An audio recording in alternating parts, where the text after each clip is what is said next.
Hey there, what's up you guys? I am Jerry and welcome back to the channel, The Chicago Griller. This is the show where I share my favorite tips, tricks, and recipes for the Weber Q.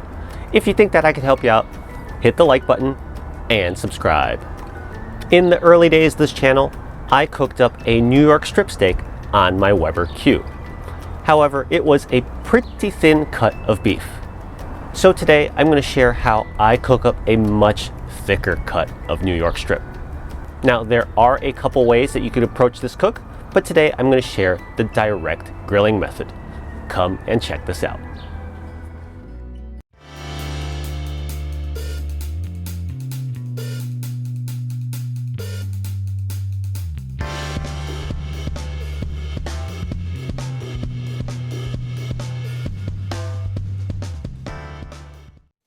Today on the channel, I'm going to be grilling up this gorgeous looking 1 pound cut of New York strip steak.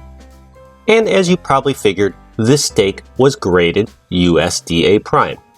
I mean, look at that beautiful intramuscular fat. That fat equals flavor. Now, I did also mention in the intro that this is a thick cut of New York strip steak. And when I pull out my tape measure, you'll see this is 1.5 inches thick. That's about 3.8 centimeters. Normally for a steak this thick, I would prepare it with the reverse sear method. That's a two-step process that begins with a low heat roast followed by a high heat sear. However, it's a cold winter day here in Chicago and I'm not sure my grill can hold a low temperature without blowing out. So direct grilling is the way to go today. To prep the steak, the first thing I'm going to do is grab a paper towel and pat the steak dry. Removing this excess moisture ensures that your steak will cook efficiently on the grill and create great sear marks. Once the steak is patted dry, it's time to apply some seasonings. Today I'm applying a generous layer of Montreal steak seasoning to my steak. However, truth be told, with a cut of steak this good, simple salt and pepper would do just as well. But I was in the mood for Montreal steak seasoning today. No matter what you use though, apply generously to both sides. Remember, this is a big cut of steak and you want to make sure the seasonings can cut through the entire thickness of the beef. Don't forget to also work some of the seasonings into the sides of your steak. Once your steak has been seasoned to your liking, it's time to head on out to the grill. Out here on my front deck, I've been preheating my Weber Q1200, and as usual before grilling, you want to scrape your grill grates clean of any previous residue. And because I didn't use any oil when preparing the steak today, I need to oil the grill grates. This will ensure that the steak does not stick to the grill. I use just regular olive oil today instead of a higher smoke point oil, but trust me, I assure you the steak still won't stick to the grill. Now shut your grill and let the grill come on up to a high temperature. Once your grill has been preheated to a high heat, come on back with your steak and put it straight across the grill grates. I prefer placing my steak diagonally across the grates like so. You'll see why in just a little bit. Close the lid and cook for 2.5 minutes.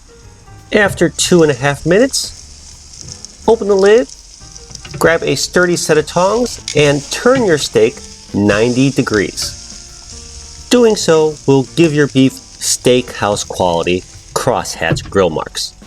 Shut the lid and continue cooking.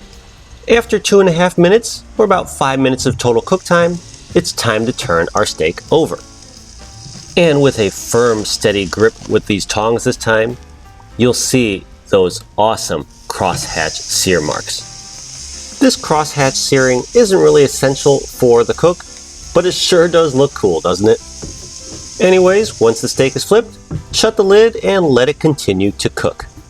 At the 10-minute mark, for a steak of this thickness, you do want to start checking for doneness.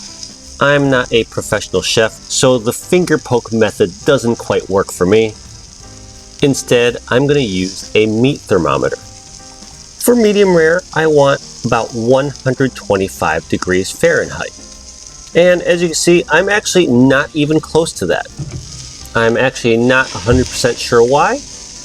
There can be any number of reasons why the steak is cooking slower today, but no matter what it is, just shut the lid and let it continue to cook. I've been checking my temperature periodically, but finally, after 15 minutes of total cook time, we finally reached our target temperature of 125 degrees F. This should now be a perfect medium rare, so I'm going to pull this off of the grill. Now, I can't quite dig into this right away. You need to let steak rest for about 5 to 10 minutes before cutting into it. So, after that 5 to 10 minute rest, let's finally carve into the steak and see how I did today.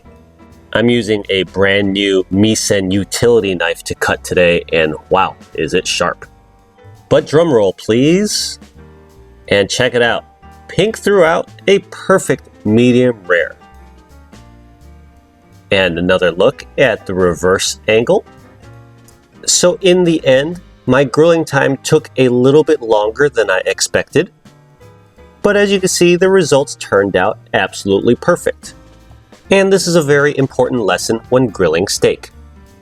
Weber Grills, professional chefs, or even YouTubers like myself and others may recommend certain cooking times for certain types of meat, but at the end of the day, cook to temperature and not to time.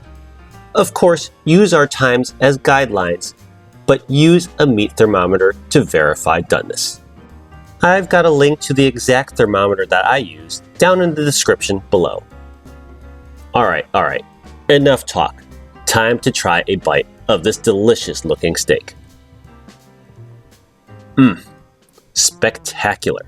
But as always, don't believe me. Let's see what Huey thinks. Yeah, that's pretty tasty. Give this cook a try for yourself and let me know how it goes for you. Thank you as always for watching today. Don't forget to like and subscribe. I look forward to see you all again next week. Bye now.